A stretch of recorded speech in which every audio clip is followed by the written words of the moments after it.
obviously we're all thinking and talking about these encampments that have been going on college campuses, and based on all that experience, I know Jay has some thoughts that he wanted to come share on that. So Jay, how are you doing, brother? Good to be back. I always love the show and love that somebody's talking about this stuff. And yeah, just solidarity to all the students standing up for human rights. Yeah, I actually tried to go to USC because I've been seeing a bunch of stuff on Thursday about encampment there and all these people being arrested there and everything that was going on. I saw Crystal Ball posted this video of this guy, this like older Hispanic guy who is being interviewed by some news crew who are like very confused by his very simple position, which is like, yeah, I'm here because my daughter's doing this and I think it's awesome and I want to support it. Like, oh, aren't you concerned? He was like, I don't know. I mean, if she got arrested protesting genocide, I'd actually be a pretty proud father. And so anyway, so I did actually stop by the USC campus, not that far from where I live, the other day. But by the time I got there, they had that place locked down extremely tight. I think they'd arrested like 93 people there the day before, and they actually canceled their main commencement ceremony because of that. So the valedictorian was a Muslim woman who had protested Gaza, and I think there was concern that she would bring it up in her commencement speech, and so they decided to just cancel the ceremony altogether, and rather than have that horrific outcome come to pass, that somebody would disturb the occasion by reference to human suffering in the wider world. I'm going to be in New Jersey this weekend.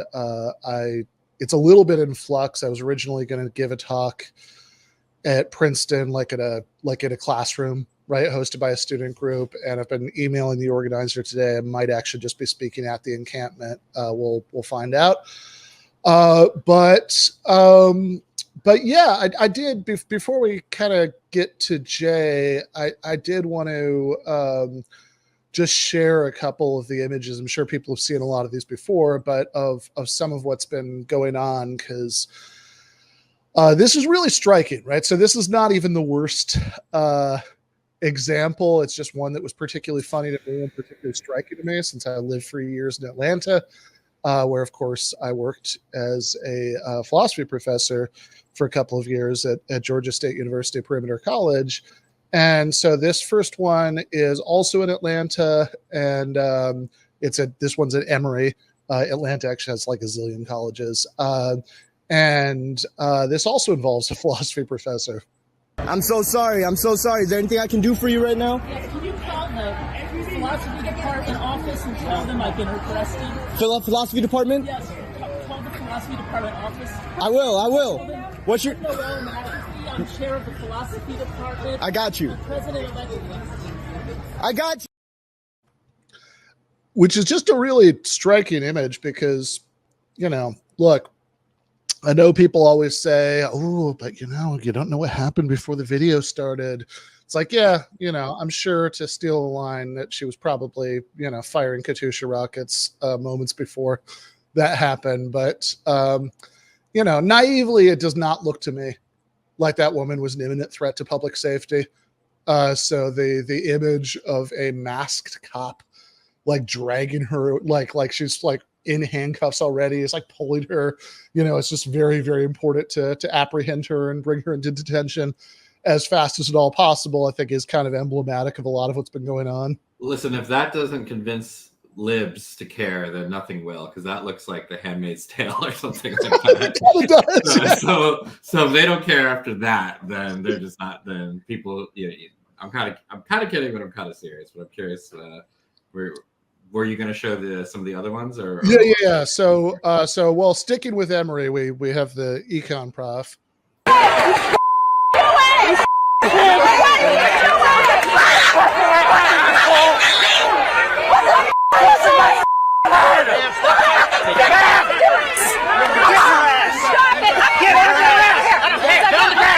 Get on.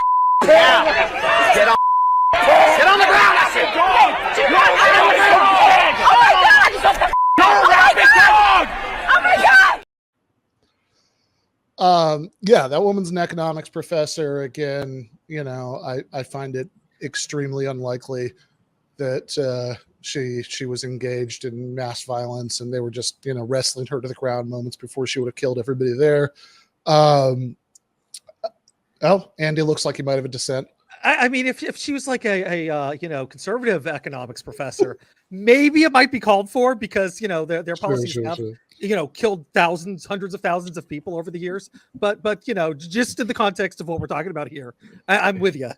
Yeah, I don't know. Maybe I'm just a big bleeding heart lib about this, but I have to say I think that even people with bad takes probably shouldn't have that happen to them. So if Milton Friedman was arrested because he was at a if Milton Friedman was walking past somebody who was manhandling one of his students and he said, "Oh my God, what are you doing?"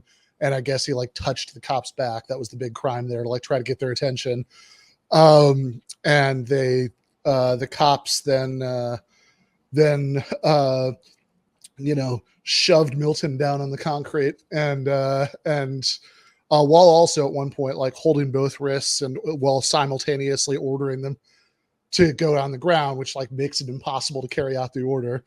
I think that would disturb me. Also, I saw somebody, just because Twitter discourse is what it is, saying like, isn't this typical something privilege, that she's saying I'm a professor.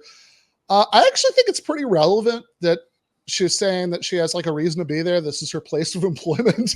Like she surely has a right to walk past, what's going on here. But yeah, this is really amazing stuff.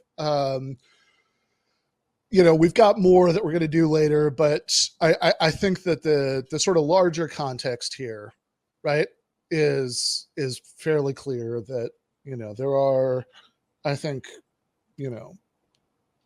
quite a few of these. And by the way, everybody wants to hyper focus on the ones at Ivy League colleges because it's easier to demonize them as, pampered kids or whatever.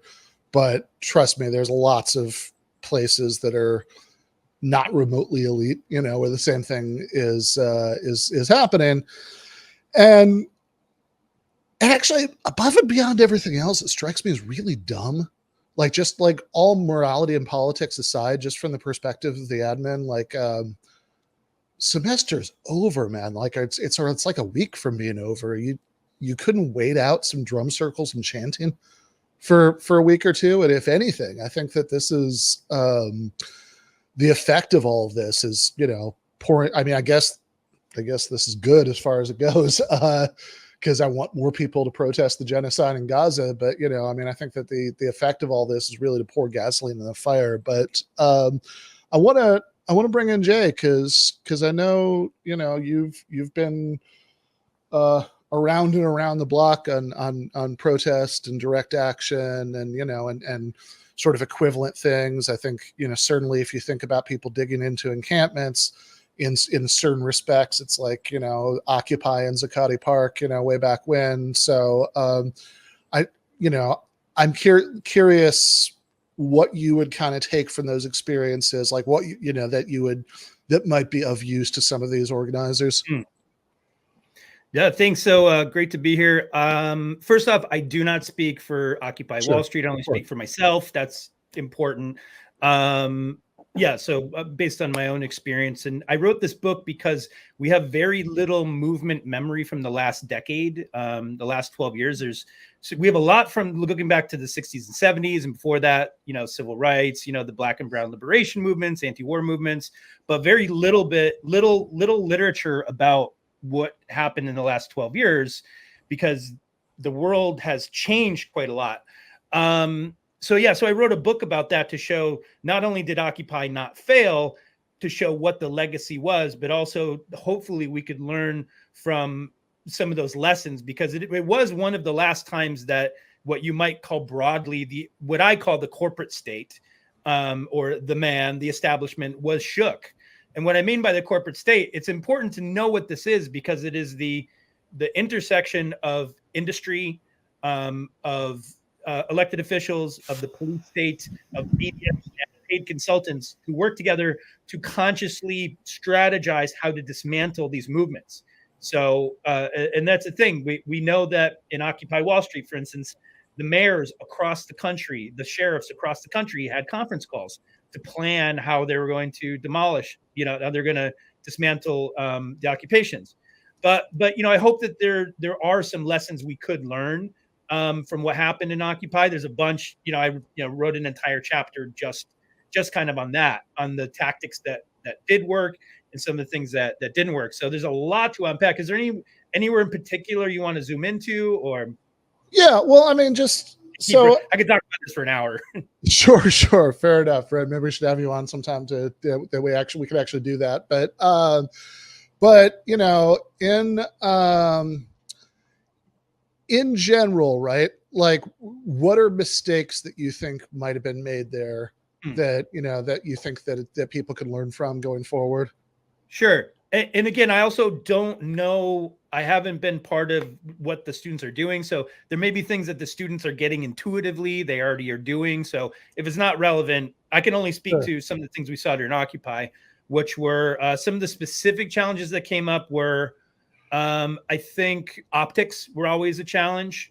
I think, not allowing the media, not having a consciousness of how the media was going to portray the movement, not having, because there was such a very anarchisty approach to it, which I like, but there are tactical issues with that sort of like nobody's a leader. So I think the frame that nobody is a leader, I understand the thinking behind it, but when you have people who are clear, like in other sort of mobilizations, Standing Rock, Poor People's Campaign, a national call for a moral revival, which I was part of. There were people who were cleared for media, for instance. The reason that's important is because you have a mixed population. If you're, USC is near downtown, and you're bound to get a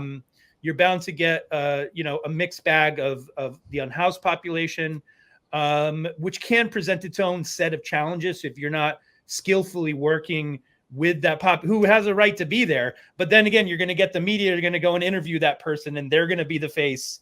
They're then going to be the face of the movement, right? So that's, I think, those are a few, being able to really clearly understand how the opposition is trying to frame you and having your own set of media points to be able to really clearly and succinctly articulate, this is why we're here, this is what we're about, because they are going to miscategorize you, they are going to gaslight, they're going to make shit up. That is part of the MO, if that makes sense. We see it over and over and over and over again. Yeah, no, absolutely. I mean, does it, I guess one sort of bigger question about that, thinking back to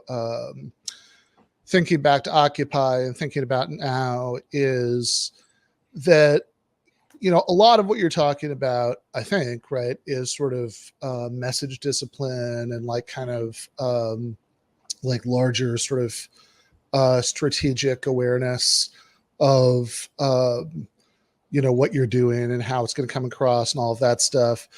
And I guess I wonder how that does intersect with like the way, like at Occupy, like it seemed like a lot of, there's a lot of emphasis on the idea of like super horizontalist organizing, being leaderless. And I guess I wonder if you think those two goals are in tension with each other, right? That like that in other words, that you have, that if you're sort of saying, okay, here are things that we all need to be really careful about not doing, or, like then, does that suggest some degree of centralization? And if so, how does that all fit together?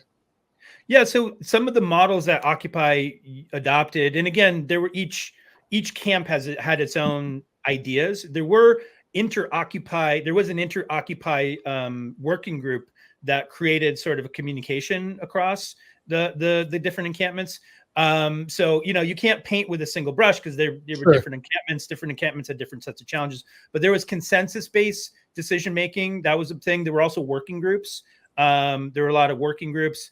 I do think one takeaway is that you can't have a real meeting with 400 people. Like,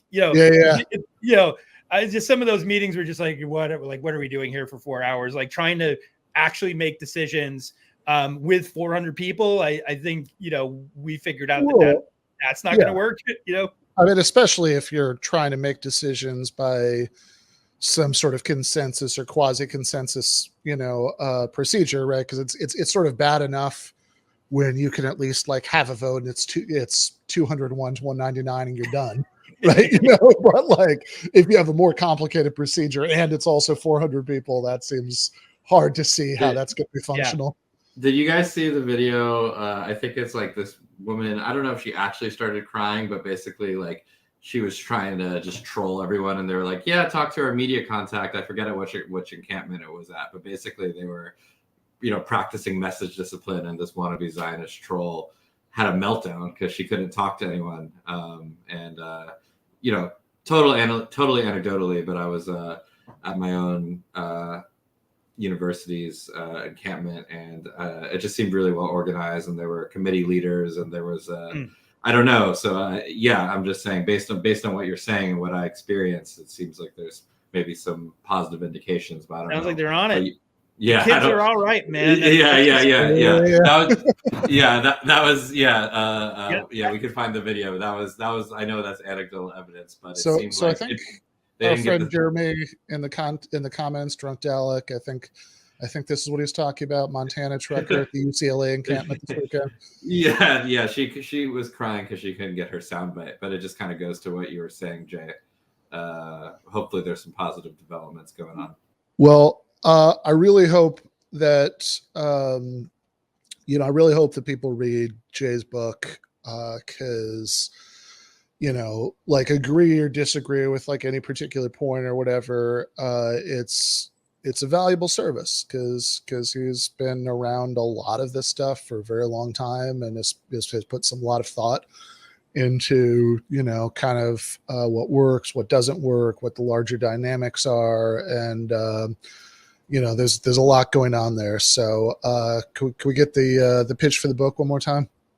Yeah, I mean, I really did write this, for these students who are organizing, the new generation of people coming up, who hopefully will learn not only how people approached this organizing, how it did definitely, people think Occupy failed, but in fact, it never ended for most of us, and it hopefully it gives leadership mindset, tactics, theory of change, so that you can understand. You don't have to learn for yourself what we already learned organizing, like who we're up against, what were the tactics used against us, what were the tactics that work, what were the strategies. And for me, it's, how do I stay in this work without burning myself out? And also there are, it's the first book to have 85 QR codes linking to video. So if you want to see, old hits like Lieutenant Pike, there's a famous, one of the first like memes was Lieutenant Pike was a UC Davis cop who was like just calmly pepper spraying UC Davis students. I don't know if you remember that. Yeah, it became a meme legend, and they would put him like spraying the Beatles, or like there were some great memes that came out of it. But yeah, so I'm hoping that they see some of the tactics that work, some of the direct action tactics, some of the things like have trainings. Think about like what is your long-term goal, because occupation as a tactic is not a sustainable goal. So think like a lot of us came out of Occupy seeing 84, really scary, right-wing libertarian fascists get elected to Congress, and Occupy as a tactic got its ass handed. We got our asses handed to us with the jackbooted, police state. So like learning that, but also there were some amazing moments like the M15 Spanish Indignado solidarity. Like have a big call to action. On October 15th, there were 1,000 cities in 80 countries that did solidarity actions, and they were shook. They were shook when this happened, because all of a sudden it was a global movement, and think about like, how do you escalate? I'm a fan of Abby Hoffman tactics. So in my book, There are other stories about me disrupting Governor Cuomo or Secretary Clinton, or, I did a fun one with Joe Manchin where we use sort of like yippie style, like humor to tug on the beard of the establishment to make them look ridiculous. It's not always appropriate given the gravity Sure. of the situation, but so you gotta, but also having a long-term strategy. I'm a big believer in the inside outside strategy, because ultimately, how do you leverage the direct action and outside organizing to change policies? How do you directly use the heat you're generating to say, Biden, we need to stop funding this genocide? That we need to roll back, the criminalization of BDS, legislative, everything, all of the shit that is coming down the pike. There needs to be in my opinion, I believe having an inside outside strategy is really classically, the strongest theory of change. Fair enough. Yeah. Before I let you go, gotta ask: is that a bullhorn behind you on the bookshelf? Oh yeah, totally. I actually, this was the last time I used this. We showed up to Comic-Con dressed as the QAnon shaman, which was pretty fun. It was for a comic book about the insurrection. So I went as the was going around but yeah, this was my bullhorn. But yeah, it's I went in full like QAnon shaman garb, trolling neo-fascists was pretty fun. So yeah, good bit of fun. But yeah, hopefully people realize like just having a bullhorn isn't enough, Yeah, fair enough. Well, you can get it. Sorry, you can get the book BeTheRevolution.us. Yes, please. You can order it on all the different platforms, and I hope people get it. All right. Thank you so much, Jay. All right. Before we bring on our main guests for tonight, just want to hit a couple of things quickly. So when we were doing the discussion of the campus protests earlier, I really did want to play the Texas clip, because I think that this is really amazing in what it shows you about the rapid turnaround in sort of culture war talking points over time. Some colleges are banning free speech on college campuses. Well, no more, because I'm about to sign a law that protects free speech on college campuses in Texas.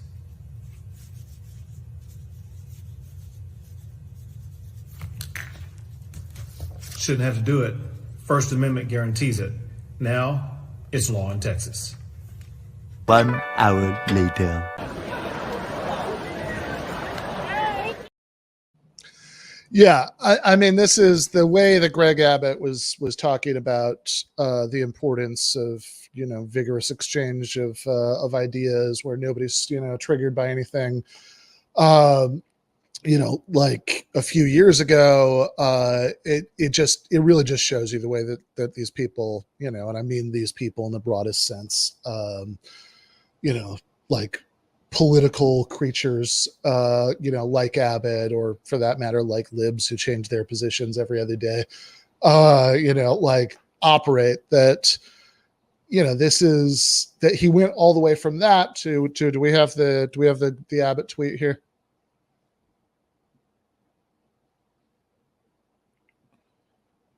So he had, we might not have this, but Abbott had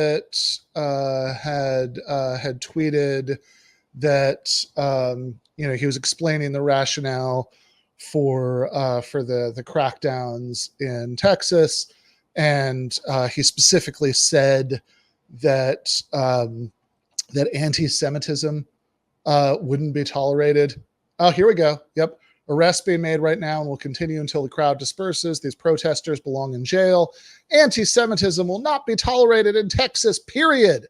Students joining in hate-filled anti-Semitic protests at any public college or university in Texas should be expelled, which, obviously putting aside the absolutely ridiculous smear that if you're going to a protest against the genocide in Gaza, that's an indication that you're an anti-Semite, even though, anybody with even a past, I talk about this in the article I wrote last week for Jacobin, that anybody with, even a, passive knowledge of the dynamics of these protests, and certainly anybody who's been around these protests, there we go. It's called pro-Palestine protesters are on the right side of history, knows that they're all massively disproportionately Jewish for, I think pretty obvious reasons that if, obviously they're people of all backgrounds that go to protest, but I think that,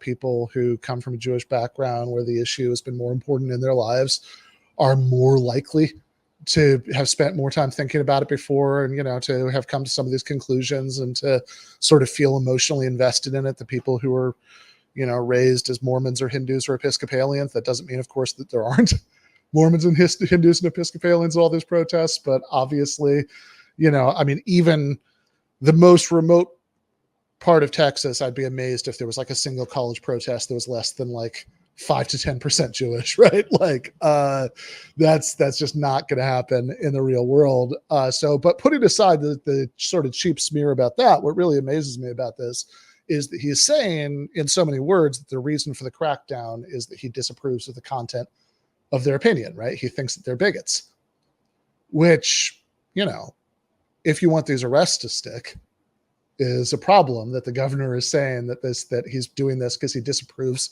of their, constitutionally protected, the content of their constitutionally protected speech.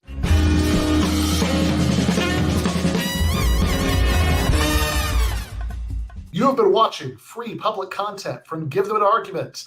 To access every single episode of the show, the main show on Monday nights, all of the streams, all of the debate breakdowns, all of the patron-exclusive postgames on Monday nights, all of the patron-exclusive bonus episodes every week, and much, much more, go to patreon.com/Ben Burgis. I cannot resist ending this with, don't be foolish.